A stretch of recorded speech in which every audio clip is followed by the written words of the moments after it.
ያላገኘንላቸው ቃላቶች ምንፈታው በመዝገበ ቃላት ነው።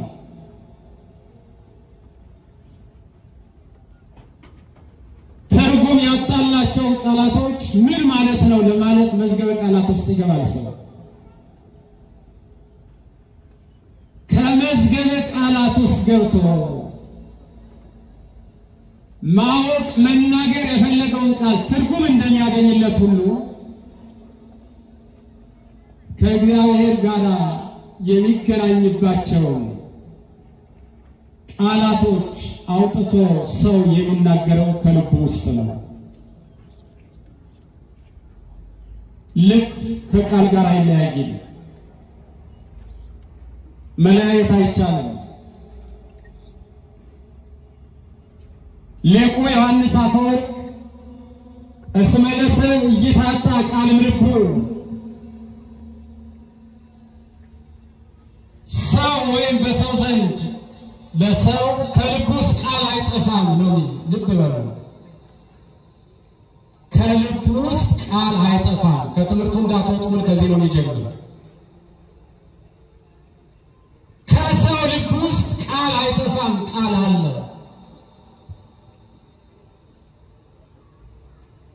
ከልብ ውስጥ ቃል የሚኖረው እነሂ ለአርምሞ አው ለተናግሮ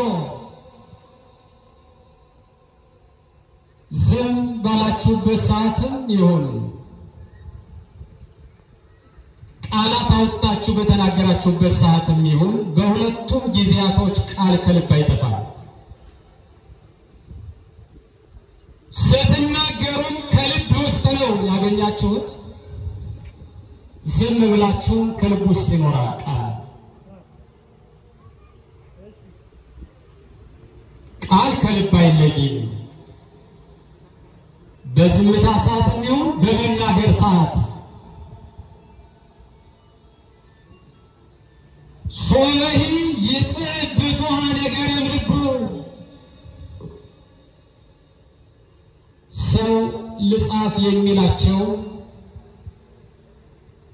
በሁለት ታላላቅ መጽሐፎች የሚጽፋቸውን ነገሮች ከልብ ውስጥ ይቀዳቸዋል። ሰው ደስታውንም ይሁን ሐዘኑን የሚጽፈው በሁለት ብዕሮች ነው። አንደኛው ሰው በሰራው ጥበበኞች ፈላስፎች የጥበብ ባለሙያዎች ባገኙት ብዕር ቀለም ይጻፋል። የሚቀዳ ግን ከልብ ነው። ሁለተኛው በጥበበኞች ባልተዘጋጀው የእንባ ቀለም የሚጻፍ አንዱ ጽሑፍ ነው። የሕይወት ታሪኩን፣ ማንነቱን፣ ጊዜውን፣ ዘመኑን፣ ሰዓቱን፣ መከራውን፣ ደስታውን እስቲ ልጻፈው ብሎ ሲያስብ በሁለት ነገር ይጽፈዋል። አንዳንዱ ለታሪክ ይሁን ብሎ በመጽሐፍ መልክ አዘጋጅቶ ይጽፈዋል። አንዳንዱን በእንባ ይጽፈዋል። ያ የሚቀዳ ከልብ ነው፣ ከልብ ነው። ልብን መዝገበ ቀለም፣ የቀለም መገኛ፣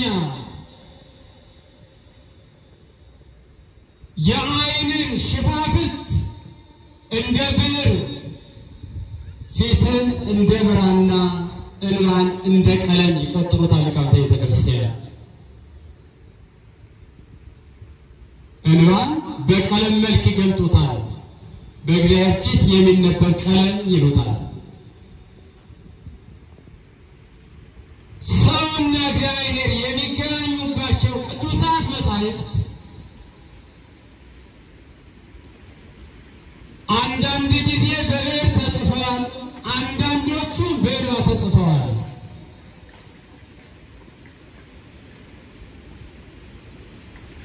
በብዕር የተጻፉም አሉ፣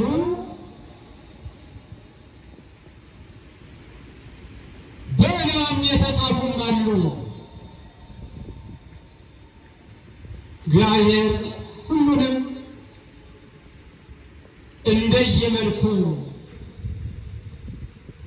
እንደየአመጣጡ እንደየአካባቢው ተቀብሎታል። እንደምን አመሻችሁ። ሳምንቱ እኮ ደብረ ዘይት ነው። ምን አይነት ነፋስ መጣላችሁ?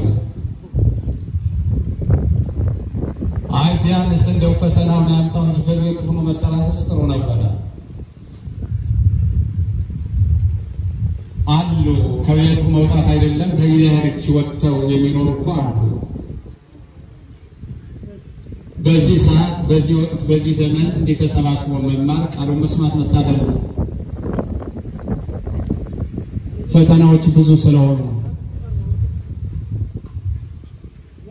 ስለዚህ ልሳፍ ባለበት ሰዓት የሚሆን ዝም ባለበት ሰዓት ከልባቶ ይቀዳል ነው። አንዳንድ ቀን እኮ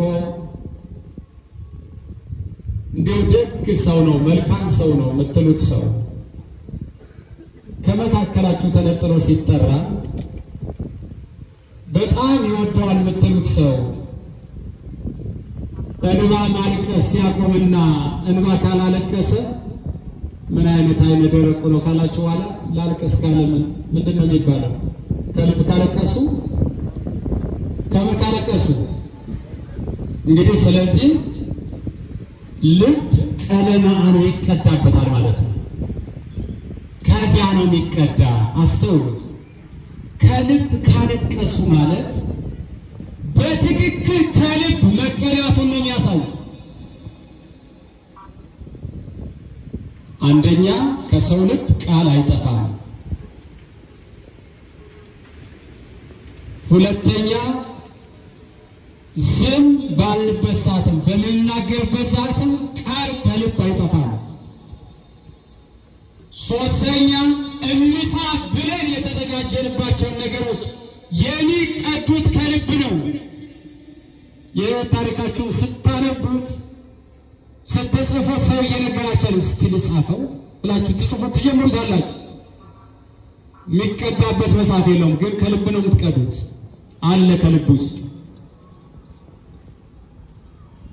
ስላለበት ጊዜ የምናገር ብንል ሰዓት አይበቃንም፣ ጊዜ አይበቃንም። ምን ላይ ስላለ ልብ ውስጥ አለ። ተመዝግቦ ስለተቀመጠ አይደለም። እስቲ ይህን ዓመት ያለፈውን ዓመት ያለፈውን ዘመን እያንዳንዱን ፈተናዎች ተናገሩ ትባሉ ትናገራ ያነበባችሁ እኮ አይደለም ከልብ ውስጥ አለ ማለት ነው። ይህን ብቻ አይደለም መጽሐፍ የሚነግረን ወንቀድ ላይ ተናገር ይፈጽም ወተቃለም ልቡ ሳይጀምር ያለቀ ቤት ታውቃላችሁ? ሳይጀምር ተጠናቆ ያለቀ ቤት ታውቃላችሁ? የለም አይደል? መሰረቱ ሳይጣል ሳይሰራ የተጠናቀቀ ቤት የለም።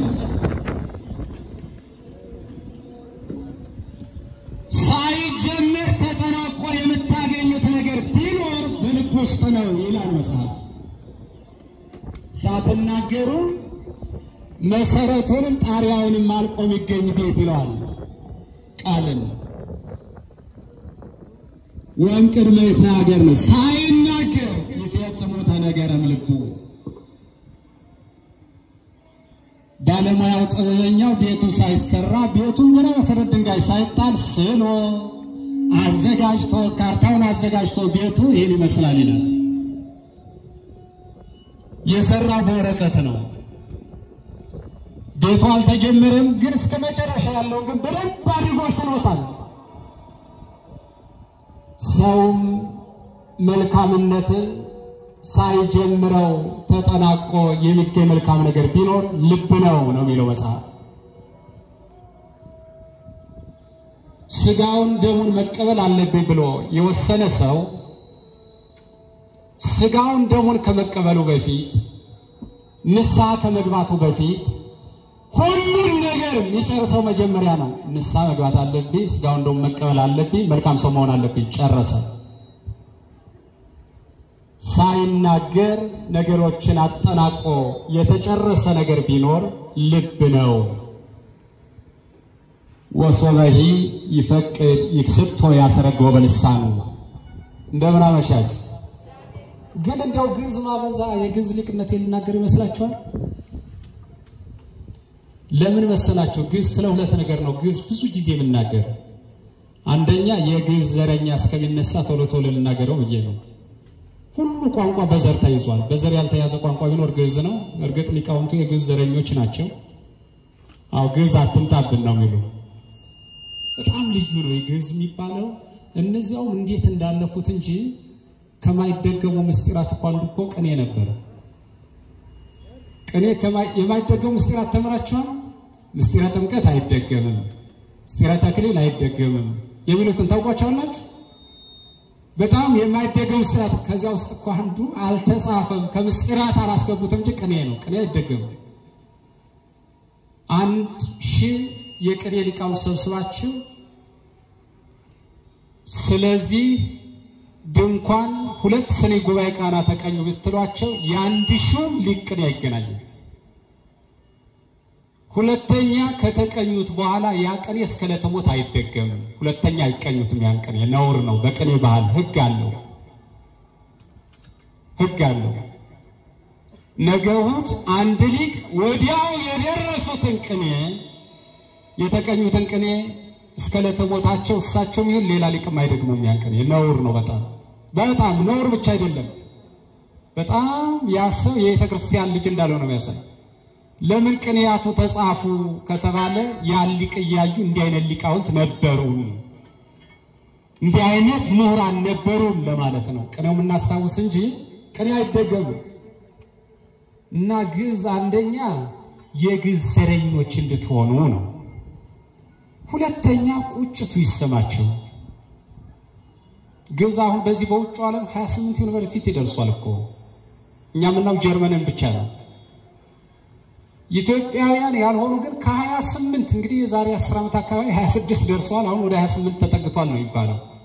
ግዕዝ እያጠኑ ያሉት እና ወደፊት እንደ ጤፉ ግዕዝ የኔ ነው የሚል ከሳሽ የውጭ ዜጋ ሲነሳ ዘረኞች እንድትሆኑ ነው። ጤፍን ከሳሽ አለ የኔ ምርት ነው መዝገብልኝ። እኛ ደግሞ አሁን የለም የኢትዮጵያ ነው እንጂ እንዴት የኔ ነው ትላለች የተባለች ሀገር አለች ስለ ጤፍ። ቀጣይ ደግሞ ግዕዙን አንድ የውጭ ዜጋ ተነስቶ ግዕዝ የኛ ነው ይመዝገብልን በሚል ሰዓት ሲግዕዝን ወቁት፣ ስሙት። ቢያንስ ትርጉሙን ሳልነግራችሁ አንሄድም። ግን እንዴ የኛ ነው እንጂ ሊቃውንቱ ስንሰማው የኖርን እንኳን ብትሉ ትንሽ ያ እንድትሰማችሁ ነው እና እንድትማሩት ነው። ወም ቅድመ ይትናገር ይፈጽሞ ተነገረም ልቡ ማለት ሳይናገር የተጠናቀቀ የተፈጸመ ቃል ቢኖር ከልቡ ውስጥ ያለ ቃል ነው። ወሶበሂ ይፈቅድ ይክስቶ ያሰረገው በልሳኑ እንቁ ወይም ወርቅ ጌጥ የሚሆነው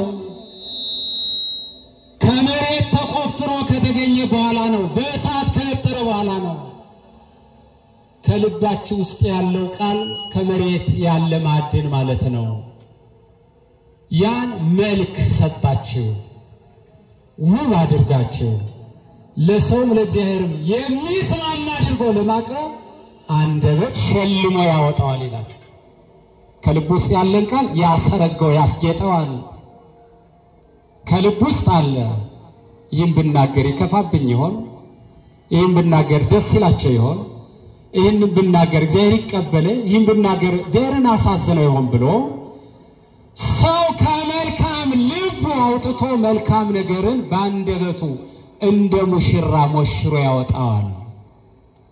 ቃልን ነው። ልብ በሉ። ቃል መራራው ጣፋጩ መልካሙም ክፉም የሚቀዳው ከልብ ነው። ከመልካም ልብ ይህን ያህል ልብ መዝገበ ቃላትነቱን በዚህ መንገድ ከገለጠ ነው መልካም ሰው ከመልካም ልቡ መልካም ነገርን አውጥቶ ይናገራል። መልካም ነገር የተባለው ምንድነው? ምንድነው የመልካም ነገር? የመልካም ሰው መገለጫው መልካም ልብ ከሆነ የመልካም ልብ ደግሞ የያዘው ያ ከውስጥ ያለው ቃል የተባለ የተባለው ምንድነው ሚለው የመጀመሪያው ሃይማኖት ነው መልካም ነገር የተባለው መጽሐፍ ሃይማኖትን ነገር ይለዋል ነገረ እግዚአብሔር ነገረ ማርያም ነገረ መላእክት ነገረ ቅዱሳን ነገረ ሰማዕታት ነገረ ጻድቃን ያለ በዚህ መንገድ ነገር ማለት ቃል እግዚአብሔር ማለት ነው በብዙ ነገር ወበብዙ መክፈል ታይዳ እግዚአብሔር ለአግብርቲው ነቢያት በብዙ ነገር ያለ ነገር እግዚአብሔር ሃይማኖትን ነው ነገር እግዚአብሔር ሃይማኖት መልካም ሰው ከመልካም ልቡ ለምን በልብ መስሎ ተናገረ ሃይማኖት እዚህ ደብረ ዘይት ላይ ብዙ ጥያቄ ታነሳላችሁ ያችን ቀን ከአበቀር ወልድም ቢሆን አያውቃትም ይላል እና እንዴት ነው ወልድ አያውቃትም ብለው በጣም ብዙ አንዳንዶቹ ባለማወቅ የሚጠይቁ አንዳንዶቹ በዓላማ ክህደትን የሚያስተምሩ ሰዎች አሉ አንድ ሰው ሶስት ነገሮች አሉት እናንተው ሶስት ነገር አላችሁ ልብ አላችሁ ቃል አላችሁ እስትንፋስ አላችሁ አንድ ሰው ልብ አለው ቃል አለው እስትንፋስ አለው ልብ ወላዴ ቃል ነው የሚለው ቃልን ይወልደዋል ነው የሚለው ልብ ወላዴ ቃል ነው ቃል የሚወለደው ከልብ ነው ልብ ያለ ቃል ያለ እስትንፋስ ብቻውን መኖር አይችልም ቃል ያለ ልብ ያለ እስትንፋስ ብቻውን መኖር አይችልም እስትንፋስ ያለ ቃል ያለ ልብ ብቻውን መኖር አይችልም በልባችሁ አስባችሁ በቃላችሁ ባትናገሩት አታውቁትም እንደ በልባችሁ ያዛችሁት ምስጢር አታውቁትም በልባችሁ አንድ ነገር አስባችኋል አሁን ለምሳሌ ቤታችሁ ላችሁ ምን እንደምትሰሩ አሁን በልባችሁ ታውቁታላችሁ ለኛ ስላልነገራችሁን ግን አታውቁትም ትባላላችሁ አትባሉ በልባችሁ እኮ ነው ደብቃችሁ ያዛችሁት በአንድ ልብ እያሰቡ በአንድ ቃል እየተናገሩ በአንድ እስትንፋስ ሕያዋን ሆነው እየኖሩ ያችን ቀን ከአብ በቀር ወልድ የማያውቃት ማይባል በአንድ ልብ እኮ ነው የሚያስቡት ያ ማለት በአብ ልብነት ተሰውሮ ይኖራል በወልድ ቃልነት ያውጥቻል እናገረውም እያለ ነው ስለዚህ በልብ የሚመሰለው አብ ነው በቃል የሚመሰለው ወልድ ነው በእስትንፋስ የሚመሰለው መንፈስ ቅዱስ ነው በልባችሁ ጸንቶ የሚኖር ከመልካም ሰው ልብ ወጥተው የሚነገሩት ሶስቱ ነገሮች ናቸው አንደኛ አሚነ ሥላሴ ነው ልብ ቃል እስትንፋስ እንዳላችሁ ሁሉ አብን ልብ ወልድን ቃል መንፈስ ቅዱስን እስትንፋስ በማለት በመታምኗት በቀናቸዋ በጸናቸዋ ሃይማኖታችሁን በልባችሁም ትይዙታላችሁ አውጥታችሁም ትናገሩታላችሁ ከመልካም ሰው ልብ ወጥቶ የሚነገረው ነገር ሃይማኖት ነው ነገር ሃይማኖት በልብ የመሰለው ለዚህ ነው ከልብ ቃል እንደማይጠፋ ከቃል ልብ እንደማይለይ ከምዕመናን ልቡናም አሚነ ሥላሴ አይለይም እያለ ነው መጽሐፍ የሚነግረን መልካም ሰው ከመልካም ልብ አውጥቶ የሚናገረው ሃይማኖትን ነው በሶስቱ ነገሮች ለዚህ ነው ሐዋርያው ቅዱስ ጳውሎስ በአንደኛ ቆሮንቶስ መልእክቱ ምዕራፍ 13 ቁጥር 13 ወይእዜኒ እሉ ሰለስቱ ዘይነብሩ ሶስቱ ጸንተው ይኖራሉ ይልና ማን ነው የሚለው ሃይማኖት ተስፋ ሶስተኛው ማን ነው ፍቅር ነው የሚለው መልካም ሰው ከመልካም ልብ አውጥቶ የሚናገራቸው አንደኛ ሃይማኖት አለው ሁለተኛ ሃይማኖት ያለው ሰው ተስፋ አለው ተስፋ ያለው ሰው ፍቅር አለው ይልቁንም ከሁሉ ፍቅር ይበልጣል ነው ያለን መጽሐፍ ፍቅር ይበልጣል ነው የሚለው ለምን ከተባለ ሁለቱን አስተባብሮ ያዘ ነው ሃይማኖት ነው ተስፋም ተስፋ ነው ፍቅር ግን ሃይማኖትም ምግባርም ነው በሃይማኖትነት በፍጹም ልብህ ያለ ልብ ነው የመጀመሪያው በፍጹም ልብህ ነው የሚል ከልብ ነው የሚጀምር በፍጹም ልብህ በፍጹም ኃይል በፍጹም ነፍስ እግዚአብሔርን ውደደው አምልከው ነው የሚለው። አፍቅር ወለእግዚአብሔር በኩሉ ልብከ ወበኩሉ ኃይልከ ወበኩሉ ነፍስከ። እግዚአብሔር አምላክን በፍጹም ልብህ በፍጹም ኃይል በፍጹም ነፍስ ውደደው። ይህ አምልኮተ እግዚአብሔር ነው፣ ሃይማኖት ነው። ወካልእተ አይንተ ትመስላ አፍቅር ብጸከ ከመ ነፍስከ። ይችን የምትመስል ሌላ ሕግ አለች። ባልንጀራህን እንደ ራስህ ውደድ። ይች ደግሞ ምግባር ነው። እግዚአብሔርን ማምለክ መውደድ ሃይማኖት ነው። ወንድምን መውደድ ደግሞ ምግባር ነው። ፍቅርን ከሁሉ ይበልጣል ያለው ሃይማኖትና ምግባርን አስተባብሮ ስለያዘ ነው። ሦስቱ ጸንተው ይኖራሉ። ከመልካም ሰው ልብ እኒህ ናቸው ሊኖረው የሚገባው። እነዚህ ናቸው። ሁለት ነገሮችን አስተባብሮ ያዘ ሃይማኖት ከምግባር ጋር። ትሕትና፣ ፍቅር፣ ሰላም፣ ትዕግስት የመንፈስ ፍሬዎች ከዚያ በኋላ ይቀጥላሉ። የመልካም ሰው መገለጫዎች ከመልካም ሰው ልብ የሚገኙት ናቸው። ምእመናን እኒህ ናቸው። ለምንድን ነው መጽሐፍ በልብ መልካም ልብን መነሻ ያደረገው ስንል የልብ ማሰሪያ ገመድ አለው። እንደምን አመሻችሁ። ልብ ማሰሪያ በጣም ጠንካራ የሆነ ማሰሪያ አለው። ወደማይጠቅም ነገር እንዳይሄድ የልብ ማሰሪያው ፈሪሃ እግዚአብሔር ነው።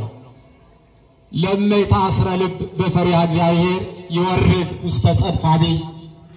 ልብ በፈሪሃ እግዚአብሔር ካልታሰረ ወደ ጥልቅ ጉድጓድ ነው የሚወድቀው።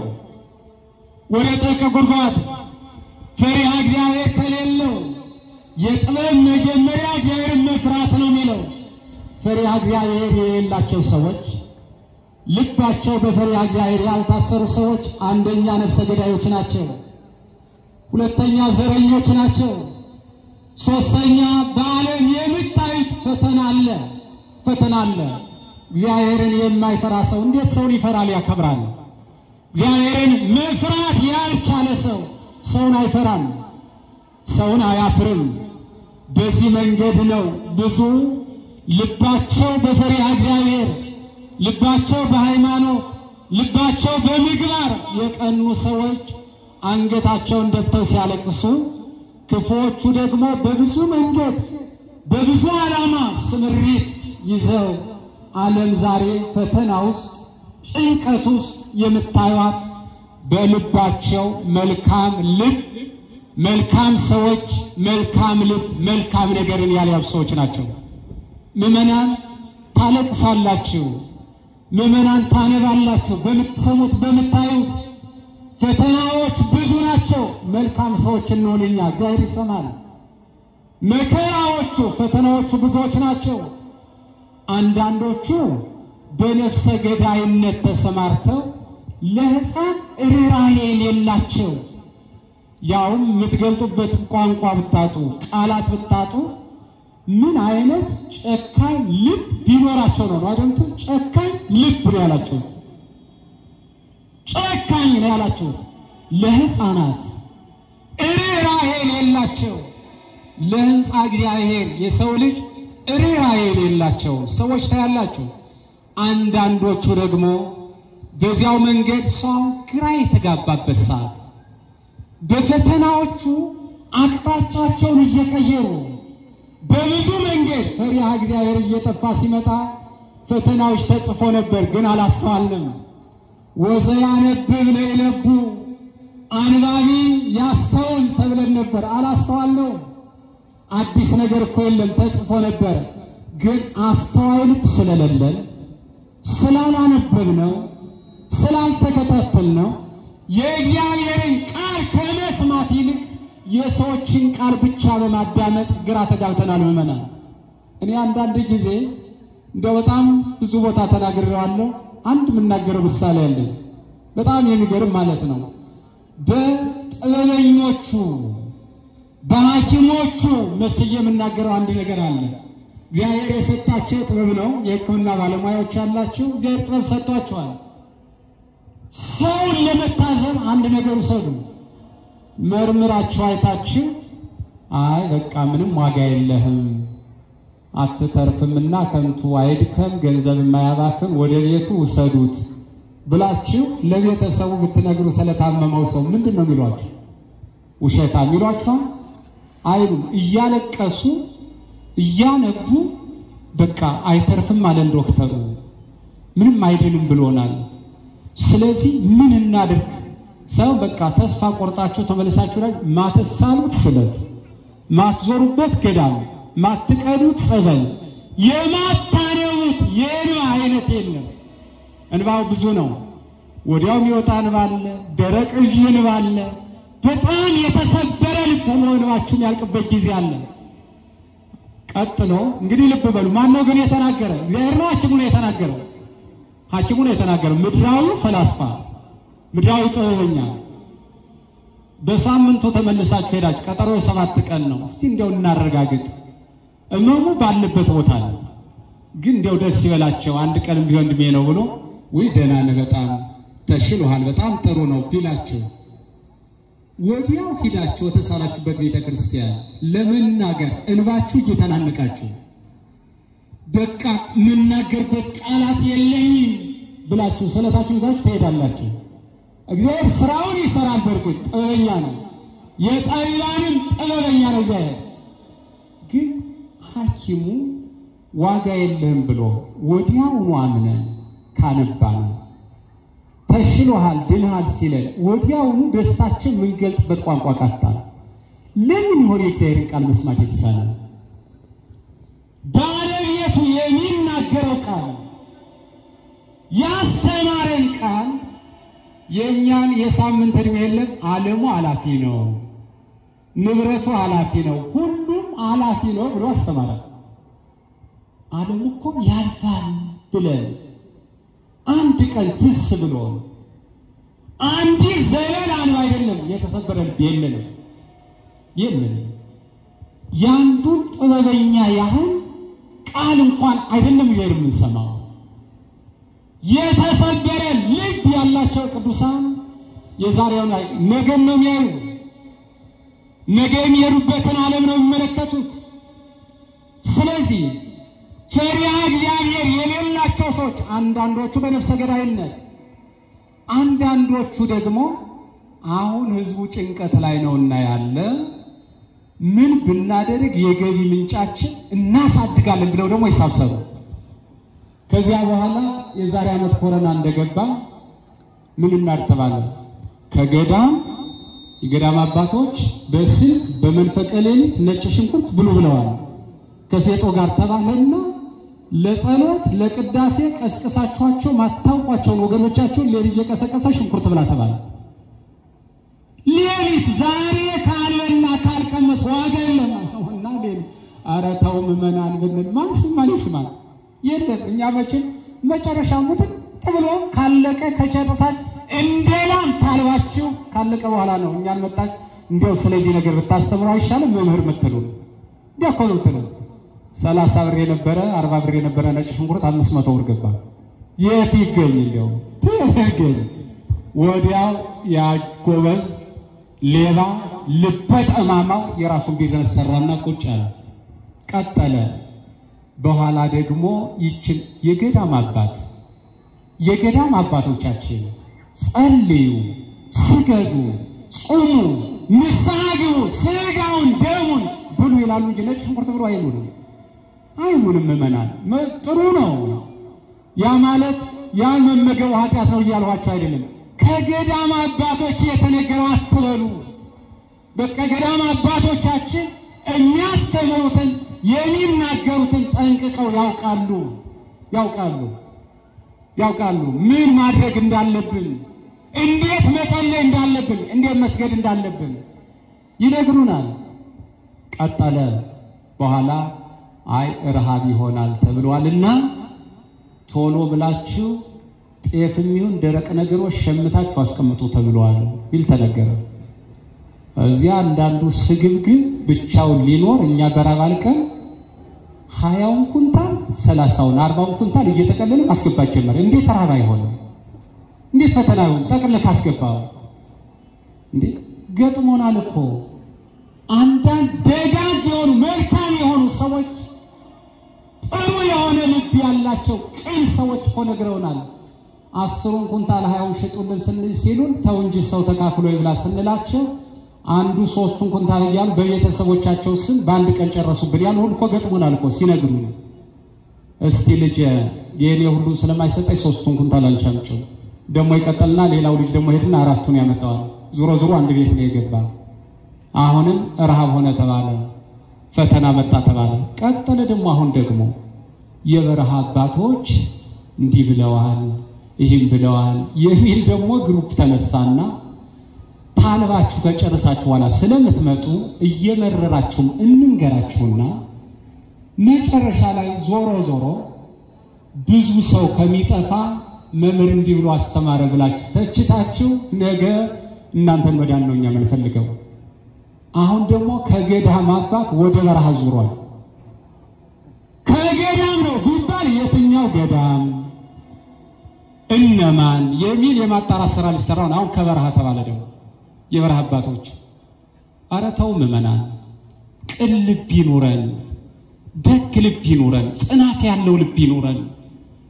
እንዲህ ተብሏል በዓለም የሚቀር ይህን ያህል ሺህ ሰው ነው የሚል ቀመር ተሰርቶ ተው እንጂ የእግዚአብሔር ስራ እኮ እግዚአብሔር የነደደውን እሳት ማጥፋት ይችላል። እግዚአብሔር ከሰማይ የሚዘንመው ማጥፋት ይችላል። ቅን ልብ ይኑረን፣ መልካም ነገር ከአንደበታችን ይውጣ። የእግዚአብሔር ቃል እንስማ። ካህን አያስፈልግህም የለም ገሌ ይመጣል ተዘጋጅ የሚል ነው የምንሰማው አዋጅ።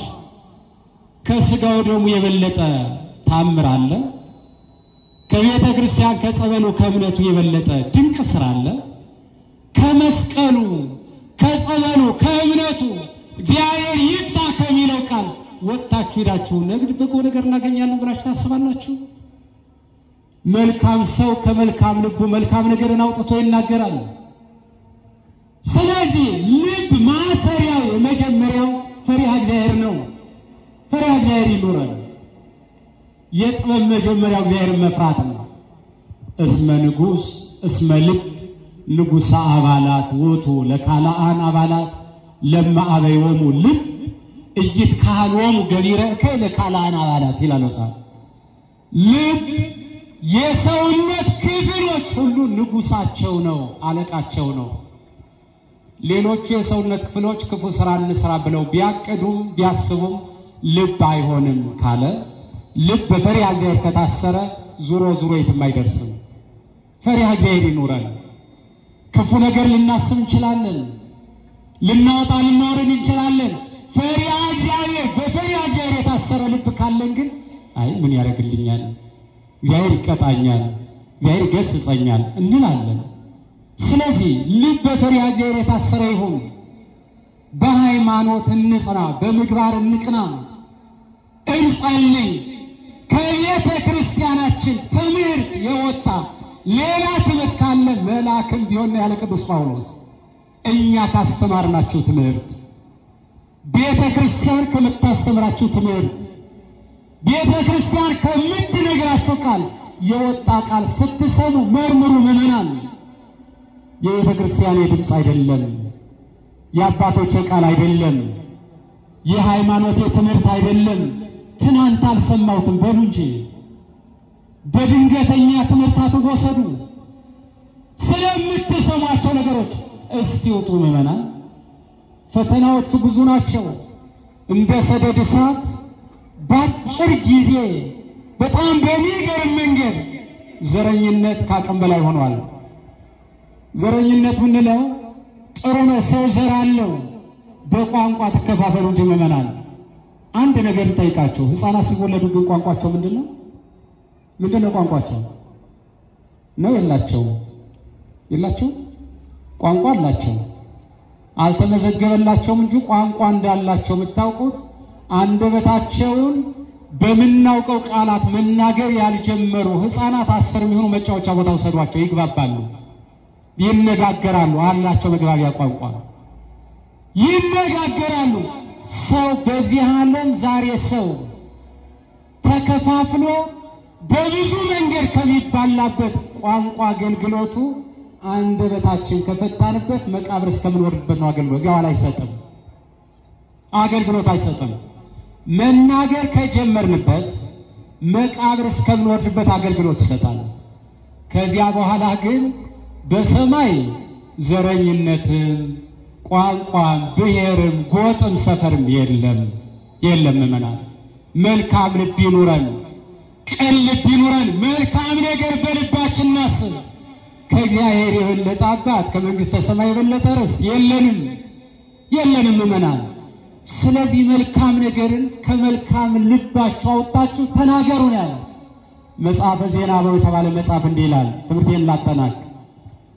አንተ ምን ትፈቅድ እግበር ለከ፣ አንተ ሆይ ሰው ሆይ ምን እንዳደርግልህ ትፈልጋለህ ይላል። ምን እንዳደርግልህ ትፈልጋለህ ብሎ እግዚአብሔር ነው የሚጠይቀው። ወመሰ ትብል መሐረኒ፣ ማረኝ ነው የምትለኝ ይላል። ማረኝ ነው የምትለኝ ብቻ ይጠይቃል። አዎ ማረኝ፣ ይቅር በለኝ። መጀመሪያ አንተ ይቅር በል። ሰዎችን ማረኝ የሚሉህን ማረኝ የምትላቸውን ሰዎች እስቲ ቅደምና የይቅርታ ሰው ሁን፣ የምህረት ሰው ሁን። የምህረት ሰው ስትሆን እምርሃለሁ። ስማኝ ነው የምትለኝ ይላል። አዎ መጀመሪያ እኔን ስማኝ። አሁን ችግሩ እግዚአብሔርን ሳንሰማ ስማኝ እያልነው ነው። የሚናገረውን አንሰማውም፣ ግን ስማኝ እንለዋለን። የነገረንን ሰምተን ነው ስማኝ ማለት። ይቅር ተባባሉ ካለን ይቅር ተባብለን ይቅር በለኝ ማለት። ስለዚህ ምእመናን የነደደው እሳት የዘረኝነቱ፣ የጎጠኝነቱ፣ የመገዳደሉ፣ የመከፋፈሉ በጠቅላላ ጆሮቻችን የምንሰማቸው ነገሮች ሁሉ የምናያቸው ነገሮች ሁሉ ማለፍ መጥፋትና ከእግዚአብሔር ጋር በሰላም በደስታ መኖር የምንችለው መልካም ልብ ሲኖረን ከመልካም ልብ መልካም ነገርን አውጥተን ስንናገር ነው። ያ ካልሆነ ግን እንዳያችሁት ዛሬ ሁለት ሰዎች በአንድ ወፍጮ ይፈጫሉ። አንዱ በሞት ይነጠቃል፣ አንዱ ይቀራል። መጻፊና ሁለት ሰዎች ምንድነው እዚህ ደብረ ምጽአቱ ላይ ነገረ ምጽአቱ ላይ ተጻፈው ላይ ሁለት ሴቶች በአንድ ወፍጮ ይፈጫሉ፣ ነገር ግን አንዱ በሞት ይወሰዳል፣ አንዱ ይቀራል። ሁለት ገበሬዎች በአንድ እርሻ ያርሳሉ፣ አንዱ ይወሰዳል፣ አንዱ ይቀራል።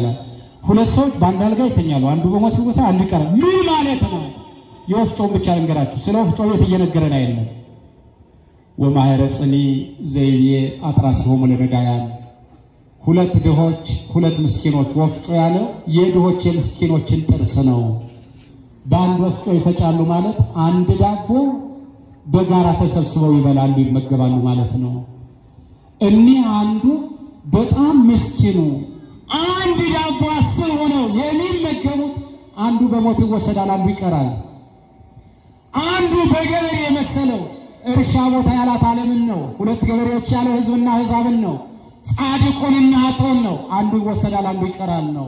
ሁለት አድርጋ ነው። በወላኑን ነው፣ ባይለ ጸጋውን ነው። በዚህ ምሳሌ የሚናገር አንዱ በሞት ይወሰዳል፣ አንዱ ይቀራል። በዚህ ሰዓት እናንተ ከሰገነት ያለ ወደ ታች አይውረድ ማለት መልካም ሰው ከመልካም ልቡ መልካም ነገርን አውጥቶ ይናገር። በሃይማኖት ያለ ሰው ወደ ክህደት ወደ ጥርጥር አይውረድ፣ ወደ ኋላ አይመለስ ነውና የሚለን ግራ የምንጋባበት በፈተናዎች በፌስቡክ በምንሰማቸው ነገሮች ወዲያውኑ አምነን ወዲያው ሰምተን ወዲያው የአንዳንድ ግሩፕ ተቀላቃዮች ሆነን ትክክል ነው ዓለሙን ይጠፋ ነው ሊያልቅ ነው ብለን ሳይሆን እግዚአብሔር ይመጣል።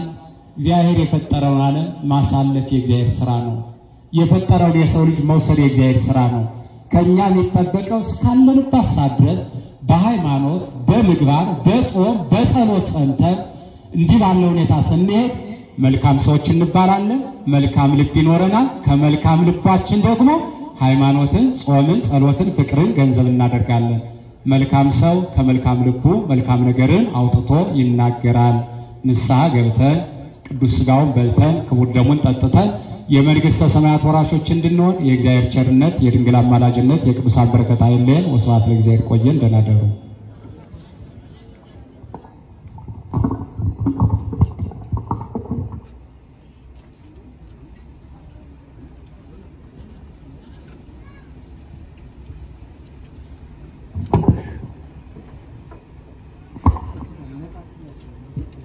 እሺ ለመምህራችን ለመምህር ቀሲስ መንግስቱ ቃለ ሕይወት ያሰማልን።